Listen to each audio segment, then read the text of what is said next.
Your exhaustion is lying to you. The feeling is real. Heaviness behind the eyes, thoughts like mud. But the story it tells that you are lazy or broken is the lie. Picture a fuel gauge stuck on empty while the tank is half full. The needle screams stop. The engine could run for hours. Most everyday tiredness is that. A faulty gauge, not an empty tank. Before you call yourself lazy, ask one thing. Is this a true reading? Did you really not sleep, not eat, not recover? Sometimes yes, and you need rest. Often the honest answer is no. Your brain does not hand out energy up front. It waits to see the effort pay, then pays you back. Winning changes your brain chemistry, making the next win easier. The energy you keep waiting for is the reward for moving, not the permission to move. Your brain is shrewd. Hand it a goal it expects you to fail, and it cuts the funding before you start. That dread facing a huge task is not laziness. It is your brain refusing to fund a fight it believes you will lose. Shrink the fight. Aim at something demanding but believable. Not clean the house. Pick up one thing. Not run the marathon. Lace one shoe. Not fix the friendship. Send 3 words. Your brain never checks the size of a victory. A win is a win. Every day you obey that gauge and stay frozen. Your body makes less of the very fuel movement creates, so tomorrow the needle sits even lower. Sometimes the most exhausting thing you can do is keep sitting still. You would think the cure is more sleep. For this kind of tired, it is not. Move for 2 minutes, walk once around the block, and your body helps wake your brain, lift your mood, and sharpen your focus. Next time a small task feels impossibly heavy, ask, is this a true reading? Where is my energy leaking? What is the smallest win I can take right now? Then do that one tiny thing. You are not a person with an empty tank. You are a person reading a broken gauge. Starting now, you get to drive. You didn't get lazy. Your brain did the math and cut your funding. Picture a lender watching a borrower default again and again. Eventually, it stops lending. Your brain does the same with effort. Every time you try and it goes badly, it files more evidence that effort here does not pay. It quietly stops funding it. What you feel as laziness is that cut. Here is the loop you have lived inside without a map. You face a task. You remember it going badly, so you avoid it. Dodging it brings relief, and right behind relief comes guilt.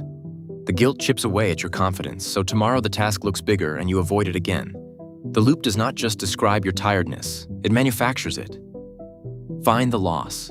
Somewhere in your life is one specific place you keep losing. The inbox you stopped opening, the gym you quit, the friend you stopped texting, name it. That is where the loop is strongest. This is not a moral failing. The feeling of winning acts almost like a natural antidepressant in your brain. A long losing streak does the reverse. It turns the drive system down until getting off the couch stops feeling like a choice and starts feeling like a hill you cannot climb. After enough losses, the pattern stops feeling like a pattern and starts feeling like you. Not, I keep losing here, but I am just someone who can't. Here is the one word that breaks the whole thing. Learned. If your brain learned to quit by collecting losses, it can learn the opposite by collecting wins. Not any win. A tiny win, placed exactly where you keep losing.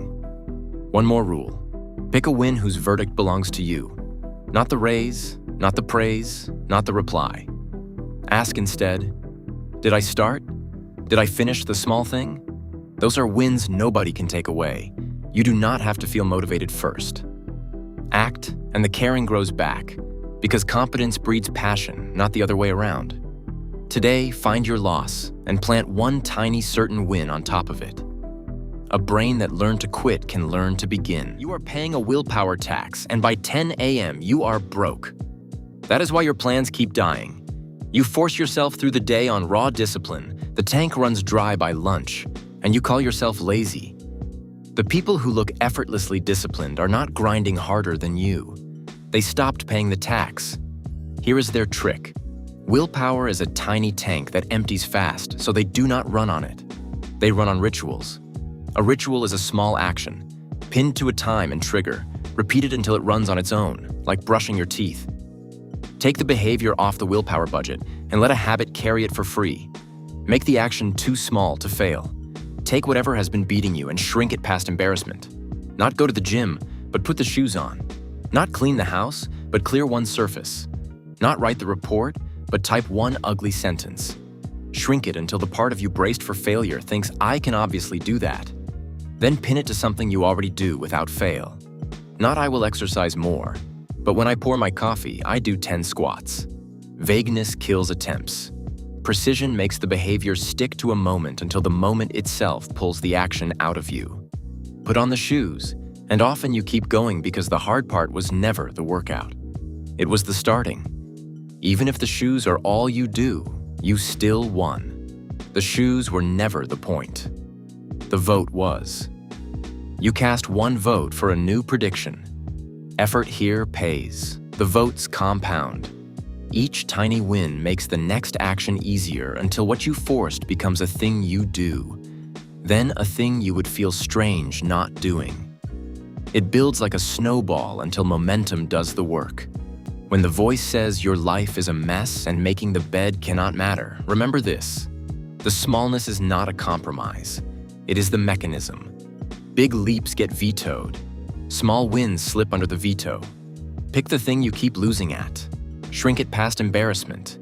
Pin it to a habit you already have. Do that tiny version today, and let it be your first vote. The snowball takes it from there. Learn a skill at night, sleep on it, and you wake up better at it. You practiced nothing, you just slept. That is not a fluke. While you lie there, your brain runs a night shift more sophisticated than anything it does awake, and it builds much of your daytime ability. Every hour you steal from sleep is not bought time. It drains the waking hours you were trying to protect. Here is what it does. In deep sleep, your brain files the day, moving what you learned into long-term storage and repairing the body. This is why the all-nighter is a sucker's bet. The student who crams all night has more hours with the material and remembers less because they skipped the part that turned studying into memory. A second kind of sleep, lighter and dreaming, does something stranger. It drains the emotional charge out of your day. It is why a problem unbearable at midnight feels merely difficult by morning. You did not solve it. Your brain digested it. And here is the catch. That dreaming sleep loads into the last hours, so cutting sleep short does not cost you a random slice. You amputate the exact stage your feelings needed and wake up raw with no idea why. Now hear this with mercy, not fear. Badly underslept, your sharpness can sink to something like mild intoxication without a drop of alcohol. So the morning you cannot think straight, cannot start the task, or snap at someone you love, you are not lazy. You are running impaired through no fault of your own. You would not shame a tipsy person for weak willpower. You would tell them to rest. Give yourself the same. A couple of calm facts.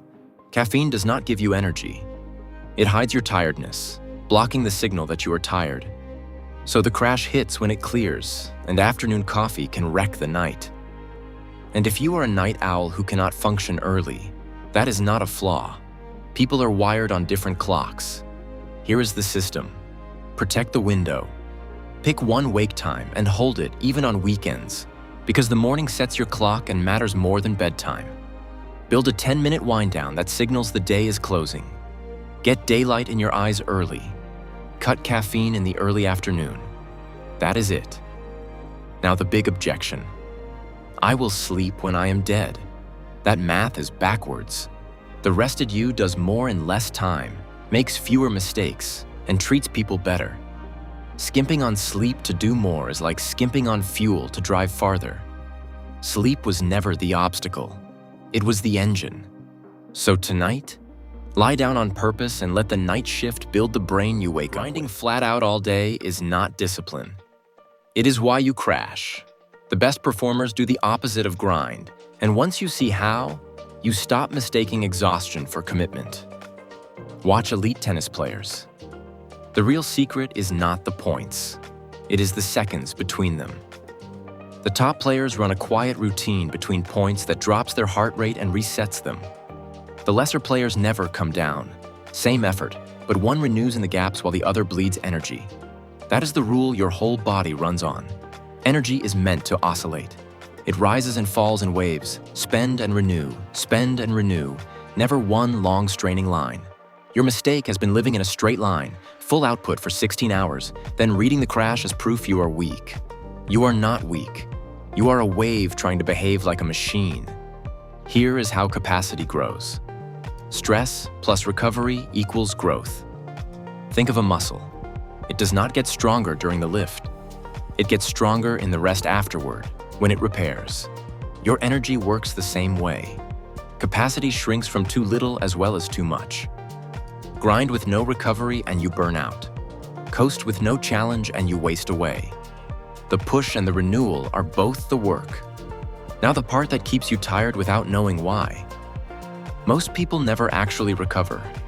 They think scrolling their phone is rest. It is not. False recovery is the doom scroll, the half-watched show while you answer email, the collapse that keeps your system switched on and gives nothing back. True recovery is a walk, a real step away, anything that lets you fully disengage. One drains you slower, the other refills you. The test is simple. Did you come back with more or less? Here is the system. Sprint and renew. Work in one full focus pulse, all in, no tabs, no phone.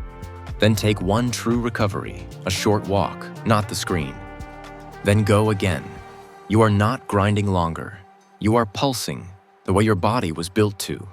You would think the move is to work less. It is not. The grinder who never breaks looks dedicated at 11 and is useless by 3.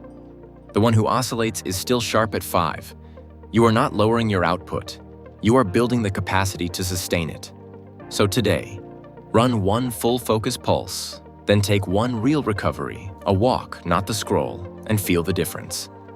Capacity is built in waves, and both the spending and the renewing are the work.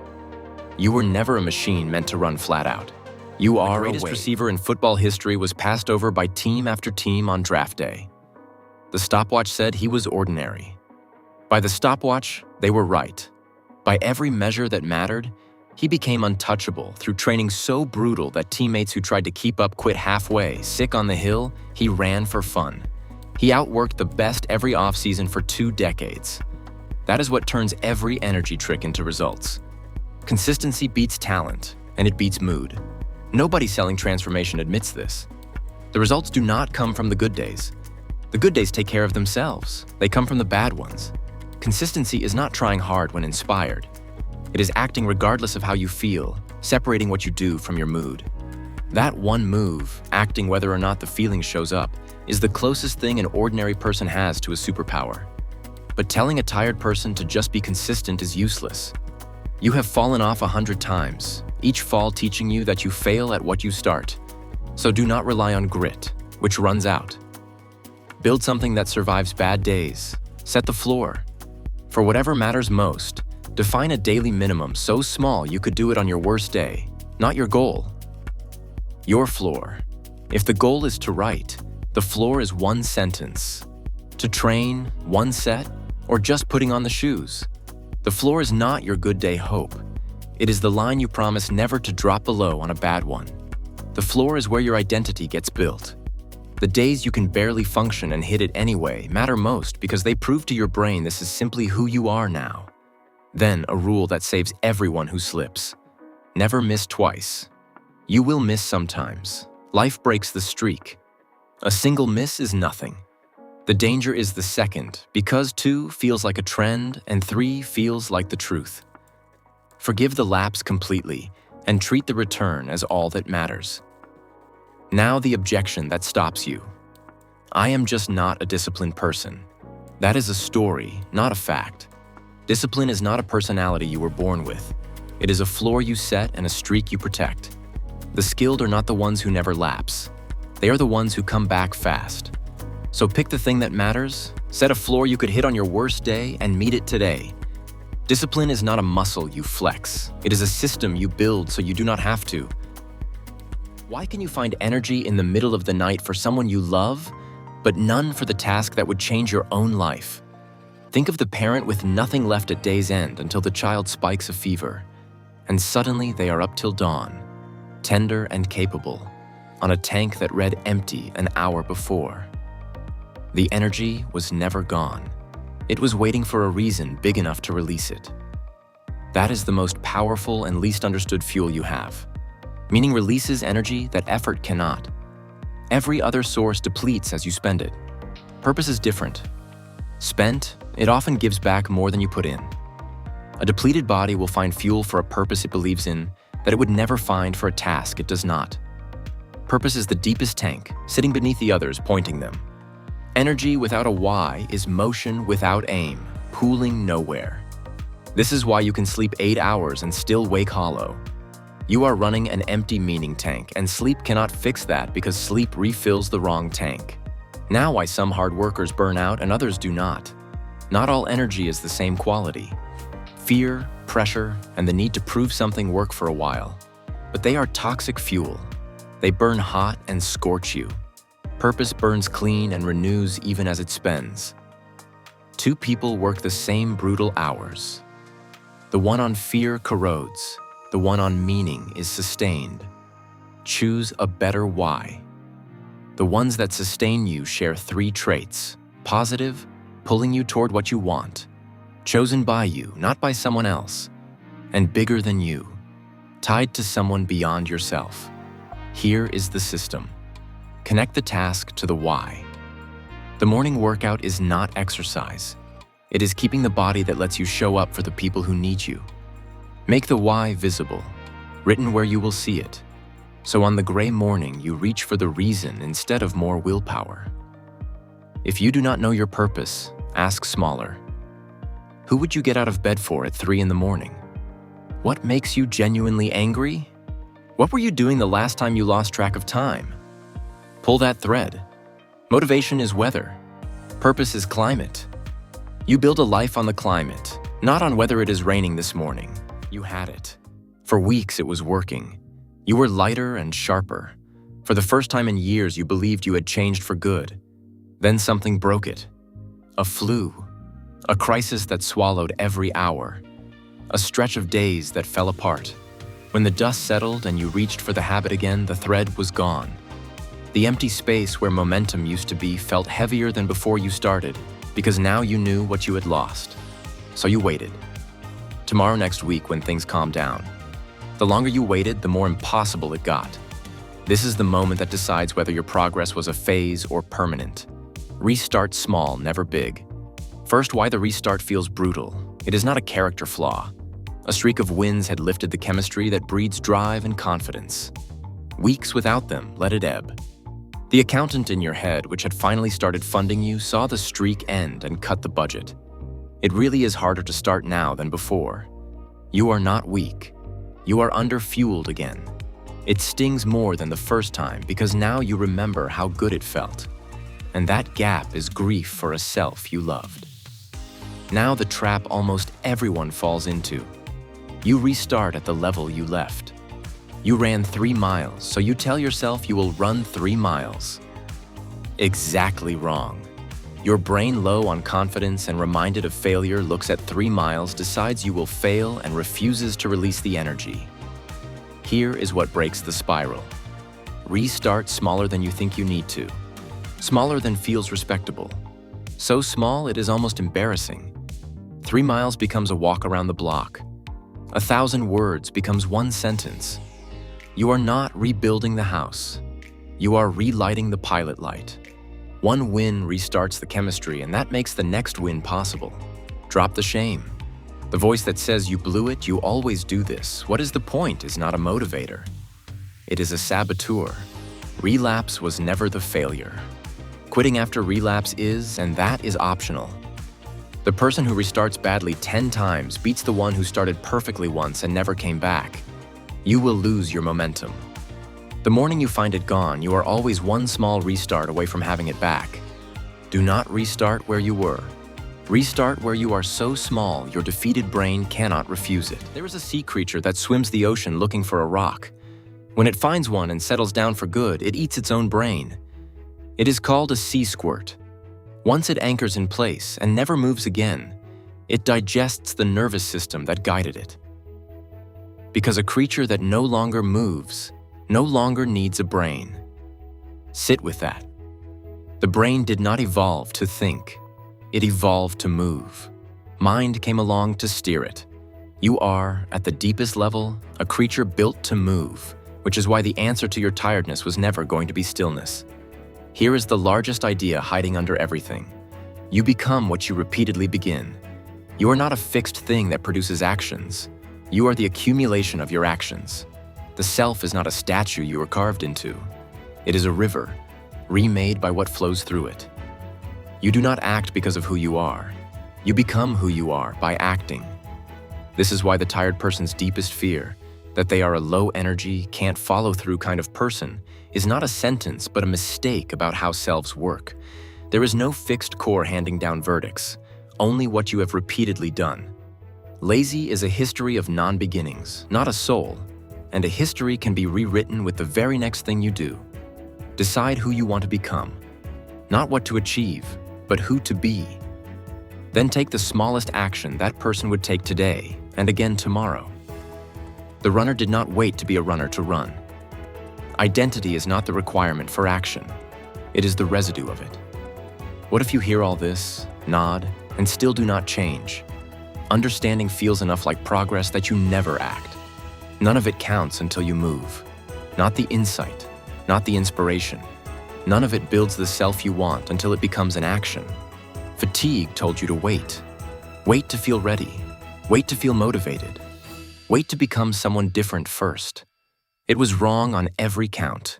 The energy was always on the far side of the action. What if you act first and let the energy catch up? Fatigue was never a verdict. It was a liar. Move first. The rest of your life is on the other side of it.